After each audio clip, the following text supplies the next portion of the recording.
Assalamualaikum warahmatullahi wabarakatuh. Salam, Om Swastiastu, Namo Buddhaya, salam kebajikan, dan salam sejahtera bagi kita semua. Pertama-tama, marilah kita panjatkan puji syukur kehadiran Allah Subhanahu wa Ta'ala, karena karunia-Nya dapat mempresentasikan hasil diskusi ini. Dan tak lupa salawat beserta salam, mari kita haturkan juga kepada Nabi besar kita Muhammad SAW yang telah membawa kita dari zaman kegelapan hingga ke zaman yang terang benderang ini. Yang terhormat, Bu Mardalena selaku dosen pengampu mata kuliah Sejarah Perekonomian Indonesia serta rekan-rekanku sekalian, pada kesempatan yang berharga ini saya sangat antusias untuk mempresentasikan hasil diskusi saya mengenai pemikiran kindness dan juga post kindness. Sebelum lanjut, ada baiknya saya memperkenalkan diri terlebih dahulu. Baiklah, perkenalkan nama saya Emra Fanafrizal dengan NIM 0102 1382 8165. Oke, tanpa berlama-lama, langsung saja ke materinya.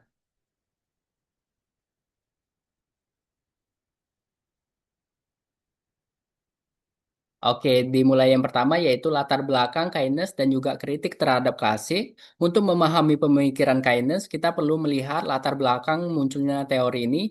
Pemikiran kindness lahir pada masa Great Depression pada tahun 1930-an, yaitu krisis ekonomi besar yang ditandai dengan penurunan output dan investasi secara drastis, serta tingkat pengangguran yang sangat tinggi. Pada saat itu, teori ekonomi klasik tidak mampu menjelaskan kondisi tersebut. Teori ekonomi klasik ini berasumsi bahwa pasar akan selalu mencapai keseimbangan secara otomatis, dan jika terjadi pengangguran maka hal itu hanya bersifat sementara karena upah dianggap fleksibel. Namun kenyataannya tidak demikian. Pengangguran tetap tinggi dalam waktu yang lama. Di sini Keynes mengkritik teori klasik. Ia berpendapat bahwa pasar bisa mengalami kegagalan atau market failure. Salah satu penyebabnya yaitu krisis adalah rendahnya permintaan agregat yang membuat perekonomian tidak mampu pulih dengan sendirinya.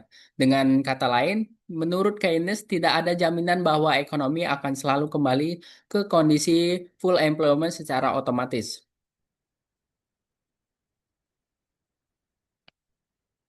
Oke, di sini ada konsep inti Keynes atau agregat demand masuk ke konsep inti dari pemikiran Keynes yaitu agregat demand atau permintaan agregat. Keynes menekankan bahwa tingkat aktivitas ekonomi sangat ditentukan oleh besarnya permintaan agregat dalam perekonomian. Permintaan agregat ini terdiri dari beberapa komponen. Pertama, yaitu konsumsi rumah tangga, lalu yang kedua investasi, pengeluaran pemerintah, dan juga ekspor neto, yaitu selisih antara ekspor dan impor. Ketika permintaan agregat rendah, maka produksi akan menurun, perusahaan mengurangi tenaga kerja, dan akhirnya pengangguran meningkat. Yang menarik dari pemikiran Keynes adalah bahwa kondisi ini bisa berlangsung lama, artinya perekonomian tidak selalu berada dalam kondisi full employment seperti yang diasumsikan oleh teori klasik. Jadi, inti dari teori Keynes adalah bahwa permintaan agregat menjadi kunci dalam menentukan tingkat output dan kesempatan kerja dalam suatu negara.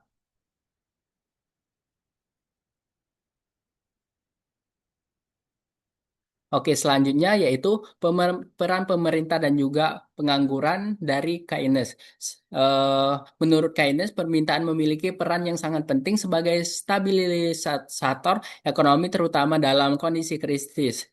Salah satu instrumen utama yang digunakan dalam kebijakan fiskal yaitu pengeluaran pemerintah dan kebijakan pajak. Misalnya, ketika ekonomi mengalami resesi, permintaan peningkatan belanja negara atau menurunkan pajak untuk mendorong daya beli masyarakat. Selain itu, Keynes juga menjelaskan bahwa pengangguran yang terjadi seringkali bersifat involuntary, yaitu pengangguran yang terjadi bukan karena keinginan individu saja, tetapi karena kurangnya permintaan dalam perekonomian. Oleh karena itu, solusi yang ditawarkan adalah stimulus ekonomi dari pemerintah untuk meningkatkan permintaan agregat.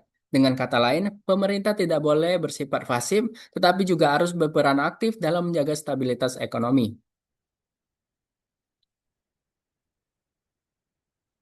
Oke, selanjutnya yaitu mengenai kelebihan, kelemahan, dan juga relevansi Keynes. Jadi pemikiran Keynes ini memiliki beberapa kelebihan. Yang pertama yaitu teori ini terbukti efektif dalam menghadapi krisis ekonomi karena memberikan solusi yang konkret melalui kebijakan fiskal. Lalu yang kedua yaitu kebijakan bersifat adaptif dan juga realistis sehingga mudah diterapkan oleh pemerintah. Namun di sisi lain terdapat beberapa kelemahan seperti potensi defisit anggaran akibat peningkatan belanja pemerintah, serta kemungkinan munculnya inflasi jika stimulus dilakukan secara berlebihan. Meskipun demikian, pemikiran Keynes tetap relevan hingga saat ini. Contohnya dapat kita lihat pada masa pandemi COVID-19 kemarin, di mana banyak negara menggunakan kebijakan fiskal ekspansif untuk menjaga stabilitas ekonomi. Oleh karena itu, teori Keynes menjadi dasar penting dalam kebijakan ekonomi modern. Oke, selanjutnya yaitu mengenai latar belakang dan tokoh Keynes. Jadi selanjutnya kita masuk ke pemikiran post-Keynes. Aliran ini muncul sekitar tahun 1950 sampai 1970-an sehingga pengembangan sekaligus kritik terhadap teori Keynesia yang dianggap selalu disederhanakan dalam versi mainstream atau neoklasik. Post-Keynes mencoba menjelaskan kondisi ekonomi modern yang lebih kompleks terutama yang berkaitan dengan ketidakstabilan dan juga sektor keuangan. Beberapa tokoh utama dalam aliran ini antara lain yaitu Joan Robinson, Nicola Keldor, dan juga Hyman Miskay. Mereka berusaha mengembalikan pemikiran Keynes yang lebih orisinal sekaligus mengembangkan analisis yang lebih realistis terhadap dinamika ekonomi. Oke, selanjutnya yaitu mengenai karakteristik utama post-Keynes. Pemikiran post-Keynes ini memiliki beberapa karakteristik yang pertama yaitu adanya ketidakpastian atau uncertainty dalam perekonomian. Masa depan tidak bisa diprediksi secara pasti, sehingga keputusan ekonomi seringkali didasarkan pada ekspektasi. Lalu yang kedua, uang dianggap tidak netral. Artinya perubahan dalam jumlah uang beredar dapat dipengaruhi oleh sektor real seperti output dan juga tenaga kerja. Lalu yang ketiga yaitu ekspor keuangan memiliki peran yang sangat penting dalam perekonomian modern. Dan lalu yang keempat yaitu ekspektasi terhadap masa depan sangat dipengaruhi oleh keputusan investasi dan juga konsumsi. Dengan demikian, post-Keynesianism melihat ekonomi sebagai sistem dinamis, kompleks, dan tidak terlalu stabil. Oke, lalu oke, di sini ada teori instabilitas finansial atau Minsky. Pada slide ini kita membahas salah satu kontribusi penting dari post-Keynesianism ini yaitu teori stabilitas finansial yang dikemukakan oleh Hyman Minsky ini. Menurutnya, stabilitas dalam perekonomian justru dapat memicu ketidakstabilan. Ketika kondisi ekonomi stabil, perekonomian menjadi lebih percaya diri dan cenderung mengambil resiko yang lebih besar, seperti peningkatan utang atau melakukan spekulasi. Proses ini kemudian membentuk suatu spekulasi dimulai dari fase pertumbuhan atau bom, kemudian muncul rasa overconfident sehingga akhirnya berujung pada krisis. Oleh karena itu, sistem keuangan dianggap rentan terhadap krisis terutama jika diatur dengan baik. Teori ini sangat relevan dalam menjelaskan berbagai krisis keuangan global. Oke, lalu di sini ada perbandingan Keynes dan juga post-Keynes. Jika kita bandingkan, terdapat beberapa perbedaan utama. Dari segi fokus, Keynes lebih menekankan pada permintaan agregat, sedangkan post-Keynes ini lebih menekankan pada ketidakpastian dan sektor keuangan. Dalam hal peran uang, Keynes melihat sebagai sesuatu yang penting namun terbatas, sedangkan oleh post-Keynes ini menganggap uang sangat berpengaruh terhadap perekonomian. Dari sisi stabilitas, Keynes cenderung melihat ekonomi relatif stabil jika dikelola dengan baik, sementara post-Keynes ini menilai ekonomi secara inhiler tidak stabil.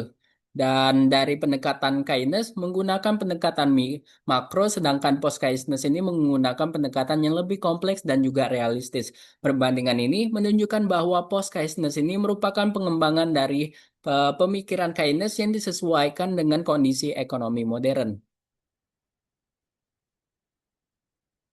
Lalu di sini ada kesimpulan, dapat disimpulkan bahwa pemikiran Keynes ini menekankan pentingnya permintaan agregat dan peran aktif pemerintah dalam menjaga stabilitas ekonomi. Sementara itu, post-Keynes lebih menekankan pada ketidakpastian peran sektor keuangan dan juga potensi ketidakstabilan dalam sistem ekonomi. Kedua pendekatan ini sama-sama penting dalam menghadapi memahami dinamika ekonomi, terutama dalam menghadapi krisis global. Dengan memahami kedua teori ini, kita dapat melihat perspektif dan juga komprehensif dalam menganalisis permasalahan ekonomi. Gitu. Jadi, kesimpulan tersebut merupakan akhir dari presentasi dari saya. Apabila ada kesalahan kata, saya mohon maaf. Kepada Allah saya mohon ampun. Saya akhiri. Wassalamualaikum warahmatullahi wabarakatuh.